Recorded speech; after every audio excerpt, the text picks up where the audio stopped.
Shalom, kita langsung pada pembacaan firman yaitu Roma 12 ayat 2. Roma pasal yang 12 ayat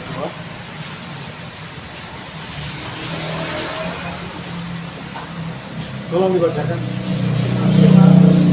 Janganlah kamu serupa, janganlah kamu menjadi serupa dengan dunia ini, tetapi berubahlah oleh pembaruan budimu, sehingga kamu dapat membedakan manakah kehendak Elohim, apa yang baik, yang berkenan kepada Elohim, dan yang sempurna. Apa yang baik, apa yang berkenan kepada Elohim, dan apa yang sempurna. Ini kasih dalam Tuhan di dunia ini selalu ada pilihan. Kita berbuat yang pertama yang terbaik adalah kita berbuat kepada Tuhan. Karena seluruh isi hukum Tuhan tersimpul kepada hukum atau yaitu pada ajaran kasih. Yaitu kasihlah yang memenuhi dengan hati, dengan jiwa atau ruh yang tepat. Itulah hukum yang pertama dan terutama. Jadi yang pertama kita harus berbuat yaitu pertama-tama untuk Tuhan. Itulah yang sempurna. Nah, ternyata ada yang baik, ada yang berkenan kepada Tuhan, dan ada yang sempurna. Jadi selalu saudara tiga hal ini klasifikasinya. Banyak kali kita mengharapkan sesuatu, kita akan berpikir, wah ini menyenangkan Tuhan. Oke. Apakah ini yang baik? Oke. Apakah ini yang berkenan pada Tuhan? Oke. Tapi yang paling akan menjadi berkat bagi kita yaitu kalau kita melakukan apa yang sempurna. Dan ini hati-hati kasih Tuhan dalam hal kita dalam hidup ini memilih. Ini saya bukan apa ya? Ini bukan doktrin ya, tapi ini panggilan. Paulus dia mengajarkan bahwa yang terbaik untuk melayani Tuhan yaitu dia tidak kawin. Nah, itu yang pilihan loh. Dia sudah tahu kawin itu firman bilang baik. Orang mendapat istri, orang mendapat suami, dia mendapat sesuatu yang berharga. Ya, melebihi emas, perak, permata yang mahal sekalipun. Istri atau suami itu berharga. Ya. Tapi di satu sisi, Paulus ini dengan kedalaman, pemahaman dan pemikiran yang sangat arif, bijaksana, ya, dia tahu yang terbaik, dia melayani Tuhan apa adanya. Jadi Paulus selama hidupnya dia tidak kawin, dan dia mengajar orang, kalau kamu mau melayani Tuhan dengan sempurna, jangan kawin. Betul itu. Saya lihat juga begitu. Saya bukan kecewa atau apa, enggak. Perkawinan saya adalah salah satu yang terindah. Tapi saya menemukan kenyataan juga bahwa orang kalau kawin banyak halangan. Ya, banyak halangan. Apalagi dengan pasangan hidup misalnya yang berbeda iman atau berbeda pendapat selalu, waduh, repot. Ya, syukur-syukur kalau dapat jodoh itu dia satu visi, satu hati dengan kita, satu apa ya itu nama, artinya betul-betul kita satu sepakat melayani Tuhan dengan apa total. Nah, itu luar biasa. Itu yang lebih hebat malah dari sendiri. Kalau bisa dapat pasangan hidup yang betul-betul satu hati, satu visi, satu beban untuk pelayanan. Itu yang terbaik. Tapi bagi Paulus dengan kearifan, kebijaksanaan dan kecerdasannya dan pengamatannya terhadap lingkungan dan masyarakat dan jemaat, dia berkesimpulan yang terbaik seperti ini. Tidak kawin. Lihat begini contoh. Orang mau melayani, tiba-tiba jam pelayanan, tiba-tiba dia harus susu, anak masih kecil, mesti cari susu, cari ini, memang bisanya orang juga cerdas, dia bisa mengatur, meniat, tetap ada halangan. Tapi orang kalau dia single, mau pelayanan, wah tinggal langsung jalan. Nggak ada. Kalau ada istri apalagi anak-anak, ayo kita melayani. Jangan sedih, anak masih kecil, ini anak perlu ini. Sedang anak sebesar-besar, masih lagi persoalan. Mau bayar uang sekolah, mau beli beras, beli segala macam. Ini yang tua, ini nomor 2, ini nomor 3, ada keperluan ini. Ya nggak bisa fokus. Tapi orang seperti Paulus, pelayanan tengah malam, siap langsung jalan. Ada panggilan pelayanan langsung. Nggak ada lah. Nggak masalah uang ada, uang ada, jalan. Nah itu kasih Tuhan. Jadi artinya Paulus itu dia memilih yang tersempurna. Itu. Karena itu dia tidak tahu. Petrus juga dia pernah kali. Tapi akhirnya dia melayani total. Dan dengan kesepakatan di sini dia nggak tahu orang sama-sama atau enggak. Tapi Petrus itu dikenal dia total. Tidak ada tercatat dia istri ikut pelayanan atau. Jadi kasih itu tentang pilihan. Setiap hari kita diperhadapkan pilihan. Kita mau lakukan yang terbaik untuk Tuhan, atau kita melakukan yang berkenan, atau kita melakukan saja yang baik. Ya, ada tiga klasifikasi loh. Baik, berkenan, dan yang sempurna. Jika firman Tuhan dalam hidup ini yang paling pokok adalah hubungan. Kasih itu bukan hukum sebenarnya. Kasih itu hubungan, ya. Hubungan pribadi dengan Tuhan. Ya. Kalau orang kita kasihi, ya, ini contoh. Misalnya orang pacaran pasti. Atau kita sayang orang tua lah, atau kita sayang seorang sahabat lah. Kita selalu akan mengingat apa yang dia suka, ya. Apa yang dia paling nggak suka. Oh, jangan coba-coba lah. Biasanya seperti itu. Orang apa yang kita coba? Oh, kalau orang mencintai orang tua, aduh, dia tahu dia papa paling nggak mau ini. Dia mama ini paling nggak mau ini. Itu dia paham. Oh, dia papa paling kesukaan ini. Dia paling suka ini. Nah, itu saudara. Nah, begitu juga kita dengan Tuhan. Ya. Sebenarnya itu luar biasa. Ya. Saya boleh katakan ini secara filsafati, secara spiritual, secara moral, dalam segala bidang. Kalau kita punya hubungan yang dekat dengan Tuhan, yang intim, ya, itulah yang lebih dari kekayaan di dunia. Benar, saudara. Saya katakan saya sudah memang dari dulu saya prinsip begitu. Saya cari pertama yang begini. Saya sudah mau apa yang paling berharga gitu. Pertama, apa makna hidup ini? Makna hidup ini apa? Jadi saya cari sesuatu yang paling betul-betul bisa menjamin, bisa menjadi suatu kekuasaan yang betul-betul bisa diandalkan. Dan saya temukan Tuhan. Dan ketika menemukan Tuhan, apa yang paling berharga untuk kita capai? Yang paling berharga untuk kita capai adalah hubungan dengan Tuhan. Ya. Hubungan dengan Tuhan itulah kebahagiaan. Jadi di dunia ini kalau orang belum dapat hubungan yang mesra, yang karib dengan Tuhan, sampai orang rasa Tuhan itu menjadi sahabat, menjadi kekasih, menjadi yang paling memahami, yang bisa terus share, biarpun tidak dinilai secara jasmani, saudara, tapi di dalam batin secara roh, secara spiritual. Nah itu yang segala-galanya. Menurut saya mendapat Tuhan, saya mendapat semua yang ada di dunia ini. Kehormatan, kekayaan, dan segala macam. Percaya saudara, saya katakan nanti boleh diuji. dalam waktu 1, 2, 3 tahun paling lama. Ini Manado juga ini akan penuh dengan bukan di darat itu sudah.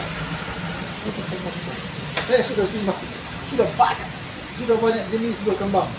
Toyota juga kembangkan itu, pabrik-pabrik mobil besar. Ya. Tidak lama, sekarang ini bukan. Kenapa saudara? Sebenarnya di udara itu yang lebih bebas hambatan. Seluas langit bagaimana? Terbang di atas ke bawah. Tidak ada halangan, tidak ada macet. Ini sebenarnya mobil ini konsep bodoh, masih tua. Cuma di jalan ukuran sekian meter, bisa macet bisa. Kalau orang mobil bisa terbang, nggak ada macet. Perjalanan misalnya ke Pulau Mengondo 4-5 jam, itu 1 jam bisa sampai. Dia lurus saja, kecepatan yang sama, dia lurus, dia 1 jam sudah sampai, dia nggak sampai 1 jam malah. Ya, kalau orang ke Jakarta pesawat kecepatan 700-800 km per jam, 3 jam. Kalau cuma Pulau Mengondo kecepatan pesawat 5 menit sampai. Pakai mobil dia lagi kecepatan terbang, kecepatan ribuan kilometer per jam, tapi jalannya belok-belok. Coba ambil garis lurus, lebih cepat dia. Jadi nanti akan digalakkan ini mobil-mobil darat ini akan jadi mobil kuno ketinggalan dalam waktu dekat. Jadi kasih Tuhan, ya kita hidup di suatu era tantangan yang luar biasa, juga sangat menjanjikan suatu kehidupan. Tapi yang paling utama kita memiliki hubungan dengan Tuhan. Memiliki hubungan dengan Tuhan. Tuhan itu percayalah, kalau Anda punya hubungan yang mesra dengan Tuhan, di dunia ini belum terjadi apa-apa, Tuhan suka kasih tahu. Apabila dia mau menjadikan sesuatu, Tuhan sudah bikin, Tuhan kasih tahu. Jadi itu kasih dari Tuhan satu kebanggaan yang saya merasa bahwa itu menjadi satu andalan, suatu kekayaan bahwa memiliki hubungan dengan Tuhan. Ya, seperti ini. Orang mau melayani juga, nggak mau lihat, bagus atau tidak bagus situasinya, kehidupannya, tetap semangat tanpa pelima, amin. Semangat pantang mundur, ya. Jadi kasihan Tuhan akan dalam segala hal merasa lebih dari pemenang. Iblis ketawa dia. Tuhan berkemurahan, Tuhan sudah bukakan. Ini sekitar 4-5 tahun, Tuhan kasih waktu kemurahan. Orang umat Tuhan yang saya berbagi ini, supaya semua umat Tuhan dan nama Tuhan bergumul. Tuhan kasih waktu 4-5 tahun. Targetnya adalah keselamatan sebanyak-banyaknya. Sebanyak-banyaknya jiwa. Ya. Dan Tuhan akan datang. Tidak bertanggung. Baik itu antikris atau bukan antikris batal atau tidak. Tuhan akan datang menjemput mempelainya. Ya, ya saudara. Tuhan sudah bukakan. Baik lewat langsung, bahkan lewat itu berbagai pengamatan yang Tuhan bimbing. Saya melihat itu. Tuhan kasih waktu sekitar 4-5 tahun ini penuaian sebanyak-banyaknya jiwa. Dan kedatangan Tuhan menjemput gereja akan terjadi. Jadi kesedihan Tuhan, janganlah kita kita berleha-leha atau santai. Tapi hari-hari ini mari kita sering merenungkan Tuhan, apa yang Tuhan mau. Bukan saya juga katakan, yang sudah kawin supaya tidak kawin, jangan saudara. Artinya Anda sudah berkeluarga, silakan. Tapi coba juga lakukan yang terbaik untuk Tuhan. Ya. Termasuk orang ibu-ibu di dapur itu, sebenarnya dia masak, dia cuci piring, cuci baju, itu pekerjaan yang mulia. Ya. Kalau dia lakukan itu untuk Tuhan, dia membesarkan anak-anak, dia membina rumah tangga dengan melakukan karya, pekerjaan yang mungkin orang tidak pandang karena itu di dapur, orang tidak lihat. Dia memasak, itu suatu yang berharga, sangat mahal di mata Tuhan. Ya. dan itu kita tujukan semuanya untuk Tuhan.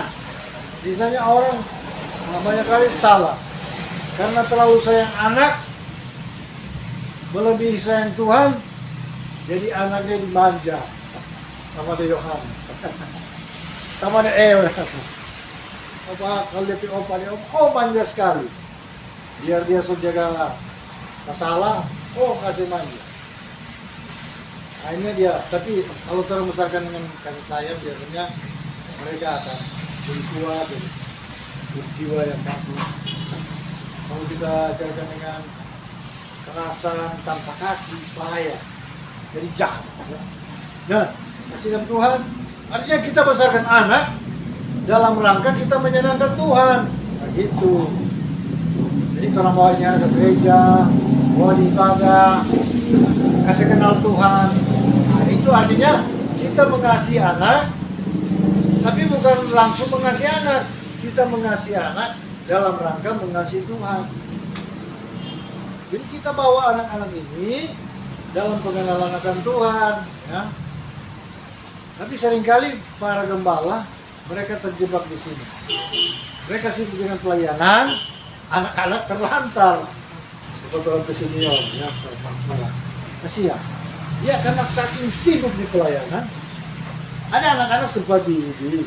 Ya ada yang lain kata memang karena saking padatnya pelayanan itu memang ada anak-anak ya boleh kata kurang sentuhan kasih dan tidak ada pengajaran yang memadai. Akhirnya ya jadi rupa memang itu gampang terbawa arus ya. Nah itu sayang, kita mengasihi segala sesuatu, istri, anak, suami, teman, sama dan lain sebagainya, mengasihi pacar, tapi jangan melebihi Tuhan. Amin. Amin. Tuhan itu yang harus terutama.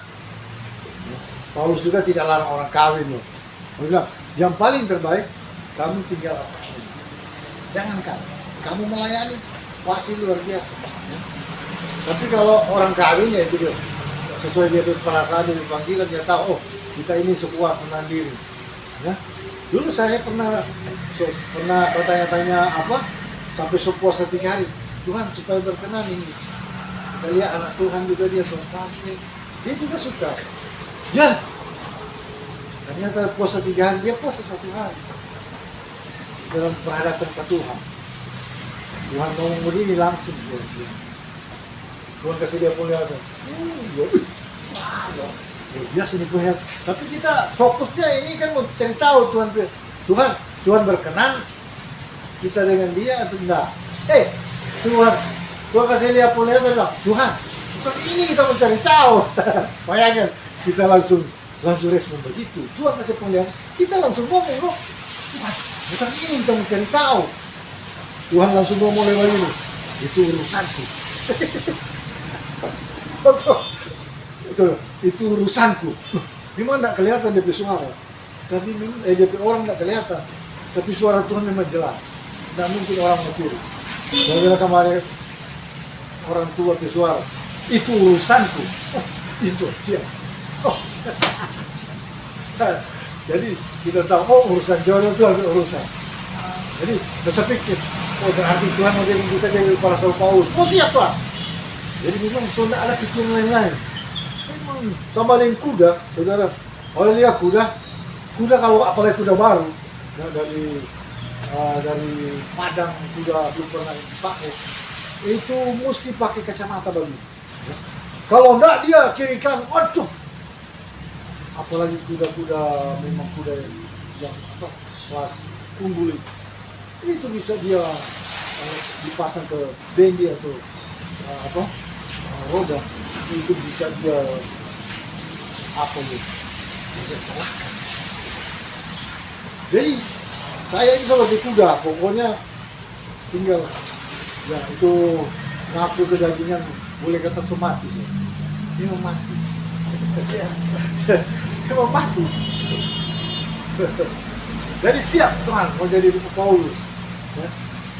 Ya ternyata lulus sekolah pendidikan teologi ya Tuhan kasih penghadapan mesti kawin itu.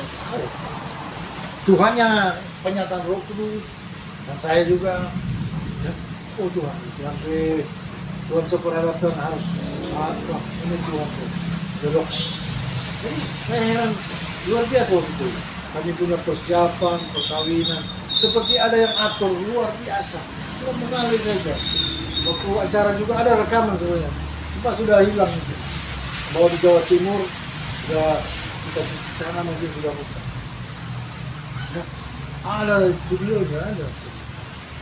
Tari-tarian luar biasa. Ya. Jadi kalau memang dari Tuhan ya, Tuhan yang bertanggung jawab. Termasuk dananya segala macam. Haleluya.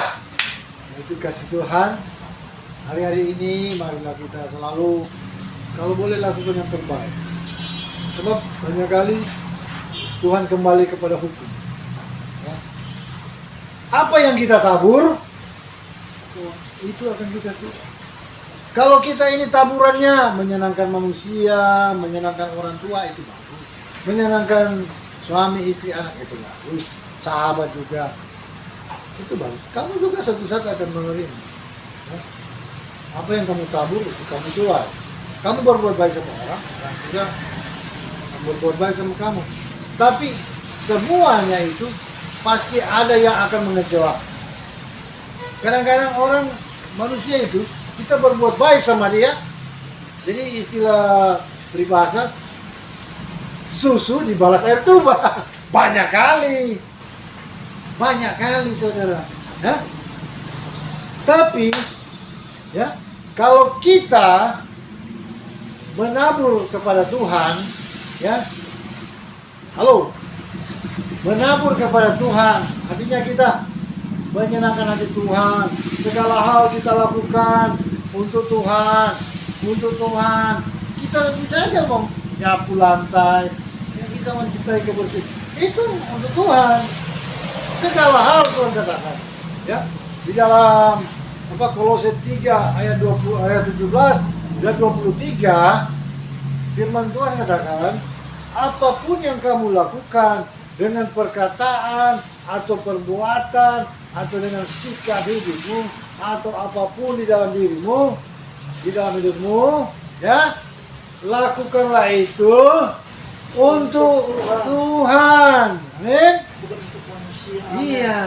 Karena apa yang kamu tabur, kamu tuai. Ada orang ini contoh, tapi ini kenyataan. Ya, Tuhan selalu bicara begitu, betul. Kalau Tuhan lagi beracara, Tuhan bilang begini. Apa ya? Kalau kamu utamakan aku akan utamakan kamu. Ya sudah itu mau hukumnya. Banyak orang-orang berdoa, oh Tuhan, sampai nangis-nangis. Sepertinya Tuhan tidak dengar, tidak perhatikan. Ya iya, Tuhan bilang nanti kalau kamu bisa ngomong langsung dengan Tuhan bilang gini. Nah, ya kamu belakangan, Tuhan bilang. Kan kamu kan jadikan saya nomor 5. Jadi kamu juga nanti urutan kelima. Utamakan dulu itu anak-anak Tuhan yang menyenangkan aku, Tuhan bilang. Ya? Banyak sudah nangis-nangis. Oh Tuhan, tolong Tuhan. Oh, sudah nangis-nangis. Tuhan sepertinya nggak dengar ya. Kamu belakangan. Kamu ini kan anggap aku ban serep, Tuhan bilang. Toh? Ban serep. Nanti waktu perlu, baru ingat panggil teriak-teriak. Jadi saudara hukumnya ya. Kalau kita mengutamakan Tuhan, Tuhan akan mengutamakan kita. Saudara, saya katakan satu rahasia. Penghubungan sama ini. Semua sebenarnya bisa dipandang dari dimensi energi. Orang di dunia ini yang memiliki getaran paling tinggi, itulah yang akan menikmati keberhasilan. Nah, saudara, kalau saudara berhubungan dengan orang, misalnya dia orang duniawi, tukang maki, nggak sabaran, ya, pikiran-pikiran negatif, engkau bergaul dengan dia. Lama-lama, kamu juga bisa ketularan, bisa maki, ya, bisa jadi pemarah, bisa tidak sabaran. Itu namanya transfer. kena radiasinya, transfer. Nah, kalau kamu punya hubungan dengan Tuhan, Tuhan itu sesuatu tempat yang sangat mulia, tidak terjangkau dengan keadaan fisik biasa. Kalau kita terbiasa punya hubungan, keakraban, kekariban, hubungan batin, hubungan pikiran dengan Tuhan, otomatis juga kamu jadi kuat loh. Kamu punya energi, kamu punya hubungan, kamu punya kekuatan batin. Ya? Karena kamu selalu ada hubungan. Ya, contoh selalu saya ulang, ibarat kita kabel listrik itu hubungan dengan generator. Ya?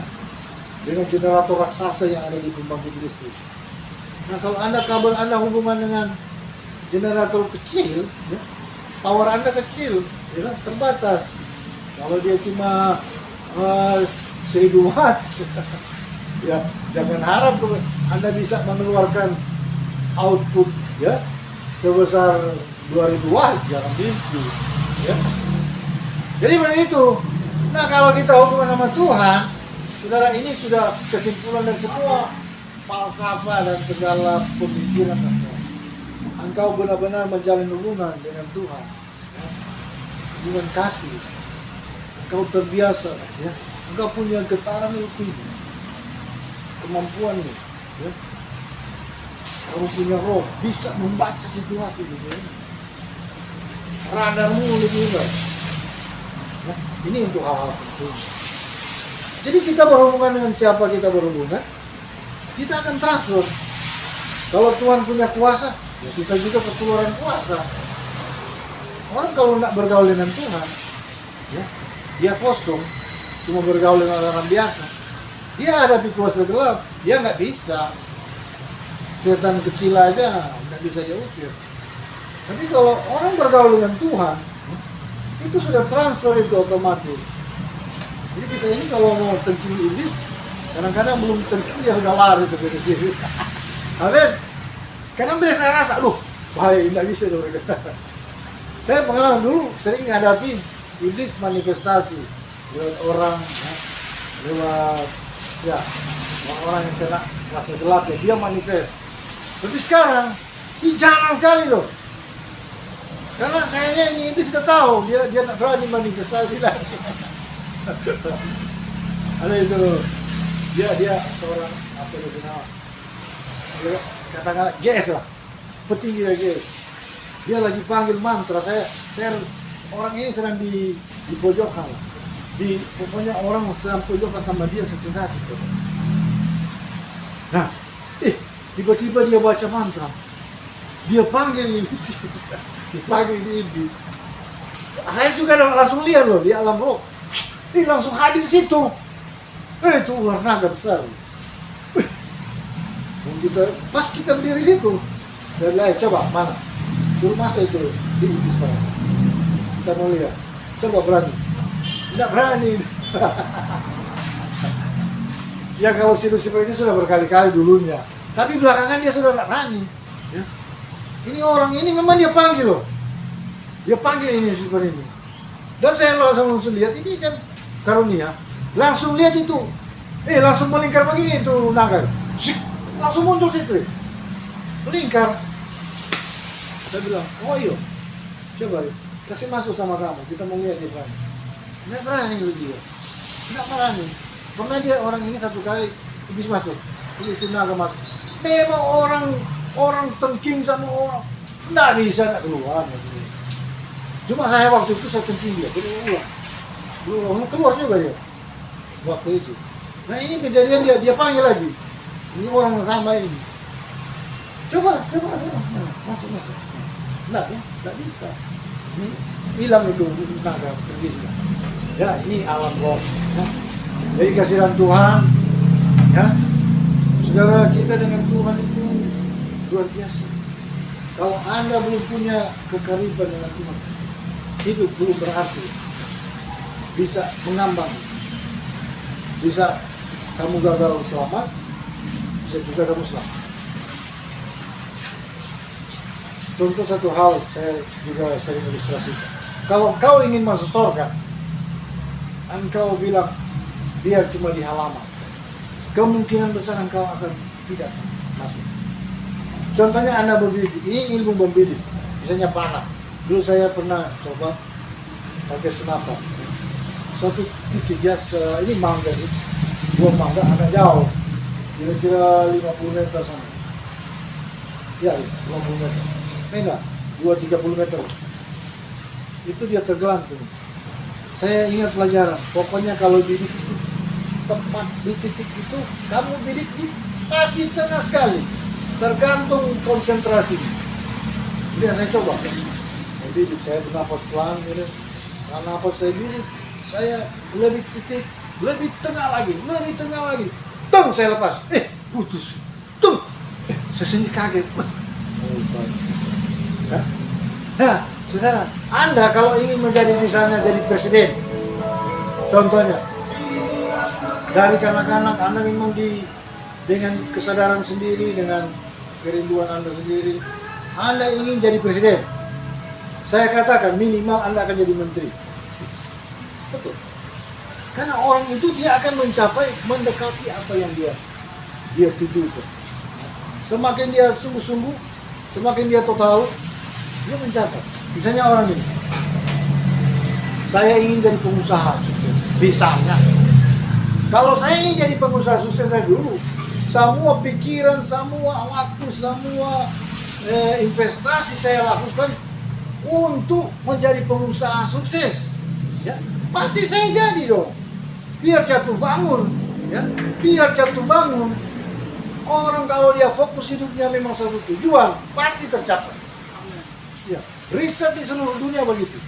Semua orang yang memiliki keberhasilan yang besar, baik di dalam hal politik, di dalam pemerintahan, di dalam bisnis, dalam usaha, dalam membangun karya-karya, itu dia ada fokus, ada tujuan, ada target, ada visi misi.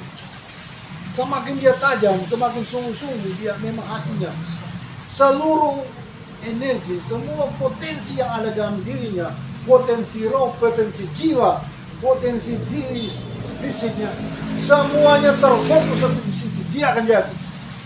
Coba, misalnya seorang, dia mau bangun usaha, misalnya usaha yang berhasil, dia mulai pikirannya ke situ, dia mulai belajar semua yang menunjang, dia mulai menginvestasi waktu, belajar dan menguasai semua pelajaran itu. Memimpin orang bagaimana, membangun usaha yang baik, memanagenya, ya, mengembangkannya, mempertahankannya. Dia mulai mengembangkan, saudara, dia akan jadi. Pasti dia. Nah, apalagi kita kalau mau masuk surga, kalau Anda bilang, oh saya yang penting dia cuma halaman, kemungkinan tidak masuk. Ya. Orang mau masuk surga, dia harus tepat di hati Tuhan. Saya tidak pusing surga apapun. Saya mau di hati Tuhan. Saya mau menjadi kekasih Tuhan. Saya mau menjadi intim dengan Dia. Saya mau menyenangkan Dia. Saya mau semua hidup saya untuk mengasihi Dia. Saudara, itu jangan tanya. Pasti engkau masuk surga. Tepat. Jangan bilang, orang kok berbuat supaya, lumayan juga dapat kedudukan di surga. Kemungkinan tak masuk. Kalau tujuan aku mengasihi Tuhan, karena itu memang itulah kebenaran tertinggi. Karena Dia yang sudah mengasihi aku, Dia telah menjadi manusia, Dia mau direndahkan, Dia disiksa dengan harga bayar yang mahal. Saya pernah, saudara, napak tilas waktu apa itu. Saya menghayati bagaimana Tuhan menebus dosa manusia. Saudara, itu baru separuh yang saya rasa siksanya. Belum setengah mungkin, belum setengah. Saya mencoba rasakan bagaimana tekanan, bagaimana penderitaan dan sakit. Saya mendaki gunung, saudara, dari Kampung Kelabat, gunung tertinggi di Sulawesi Utara. Saya dengan teman-teman, saya mendaki dari Kampung Kelabat. Mereka tidak tahu saya lagi napak tilas ini, sudah berdoa lagi. Saya lagi menghayati, bagaimana Tuhan sudah menebus saya. Itu awal-awal saya bertobat. Bagaimana sih Tuhan penderitaan? Harga bayar bagaimana? Betapa siksa derita yang dialami. Saya mulai jalan, menggumuli itu. Sudah mulai Tuhan bukakan bagaimana dia sebenarnya waktu disalib, dia sebenarnya masih Tuhan, saudara. Kalau dia mau, dia bisa bakar itu orang-orang itu. Cuma dia menahan dirinya, dia mengosongkan dirinya, dia membiarkan penderitaan itu, saudara. Tidak terlukiskan. Paling berat itu penderitaan mental yang dia tanggung. Kalau dia tidak tahan, dia cuma pandang orang bisa mati, terbakar. Ya. Dia masih Tuhan. Tapi benar-benar dia mengosongkan dirinya. Dia rela sakit, hancur. Ya. Saya baru belum separuh itu saya tahu. Itu pingsan. Ada jalan-jalan. Oh Tuhan. Saya mulai merasakan Tuhan punya penderitaan. Pejatam ayam. Saya pingsan. Saya jatuh.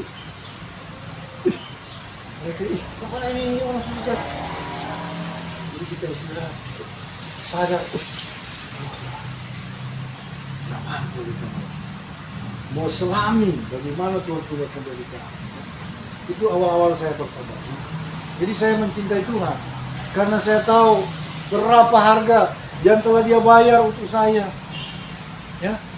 Dialah sahabat saya terbaik. Dialah saya kekasih jiwa saya. Itu Tuhan itu. Luar biasa, saudara. Jadi kalau Anda, saya dan saudara berusaha membalas kebaikan Tuhan dengan mengasihi Tuhan, seumur hidup pun kita tidak akan bisa lunas membayar Tuhan. Ya? Tidak akan. Itu luar biasa itu pengorbanan. Banyak orang cuma tahu, cuma disalib kok dipaku, semua orang banyak juga disalib. Saudara, yang paling berat yang dia tanggung adalah di dalam mental dan di dalam roh. Siksaan fisik itu biasa, tapi yang saya rasakan di dalam mental itu, saya saja tidak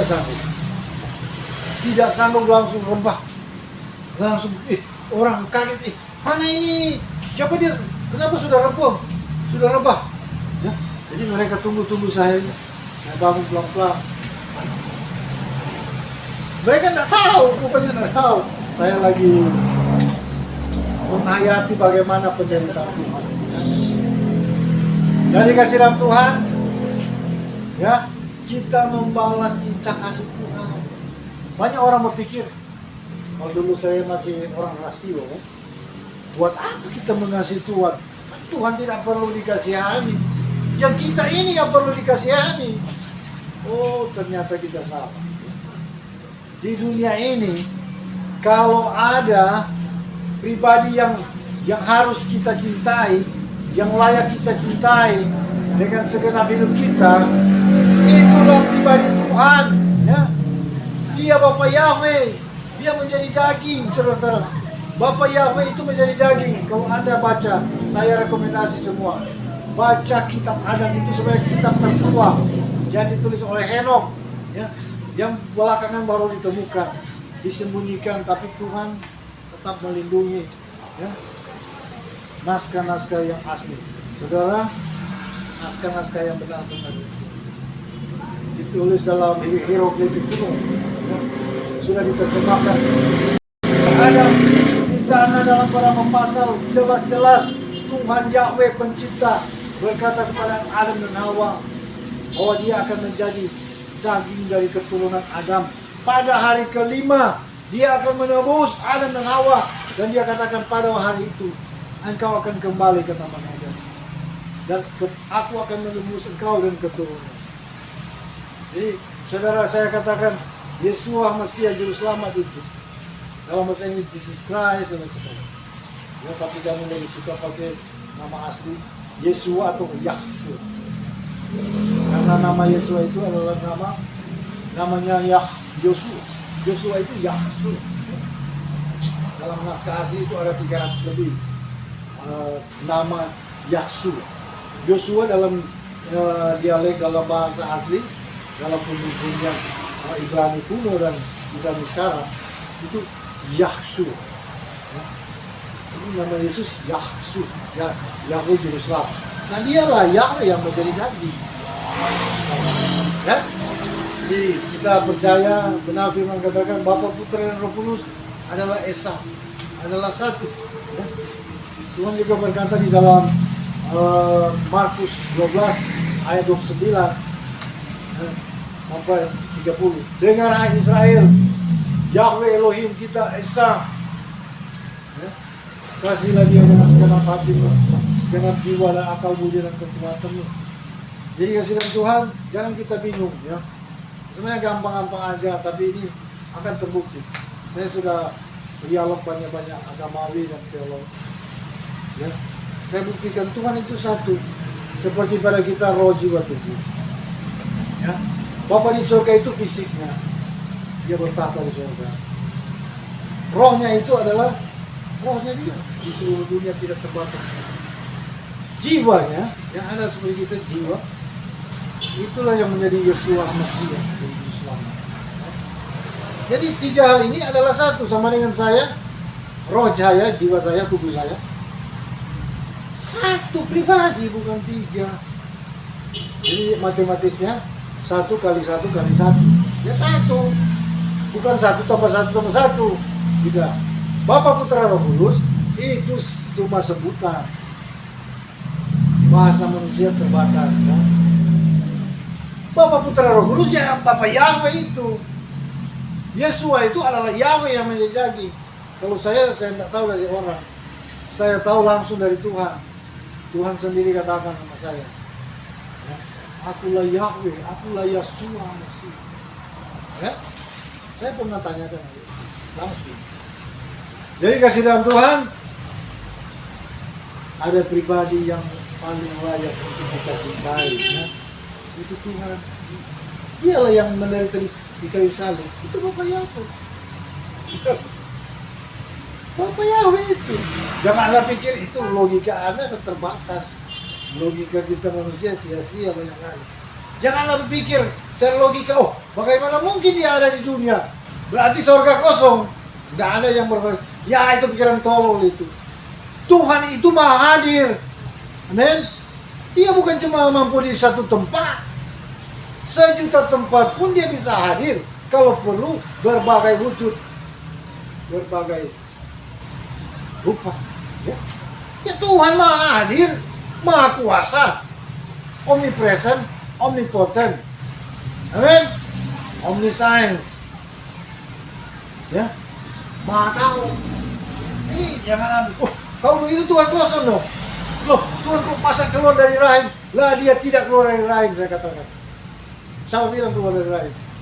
Waktu Yusuf hendak mencari bidan, dia balik sudah terbungkus dalam kain lampin.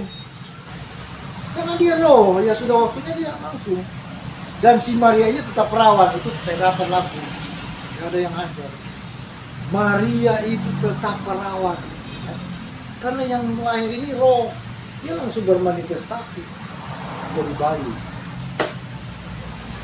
Haleluya. Nah di kitab Adam nanti Anda akan tahu bahwa emas, kemenyan, dan mur itu ternyata itu sudah disiapkan. Itu dari Taman Eden. Dari zaman Adam, Tuhan kasih penghiburan. Adam bilang, Tuhan kasih penghiburan kepada kami.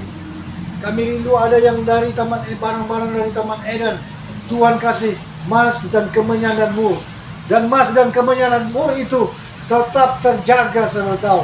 Sampai itu dibawa. Saudara tahu, 3 orang majus itu ternyata di kitab Adam tersingkap. Itu 3 raja dari timur. Raja-raja inilah yang membawa emas dan kemenyan dan mur.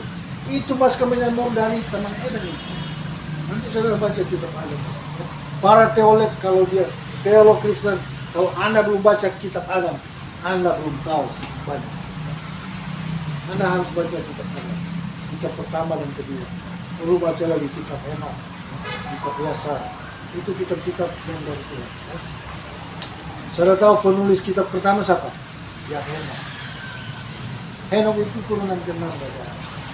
Jadi dari Adam turunan ke-6 sudah ada tulisan yang dari yang surgawi yang ajar. Haleluya, amin. Jadi marilah kita mengasihi Tuhan. Kalau Anda mengasihi manusia, Anda pasti sesuatu kecewa, berapa?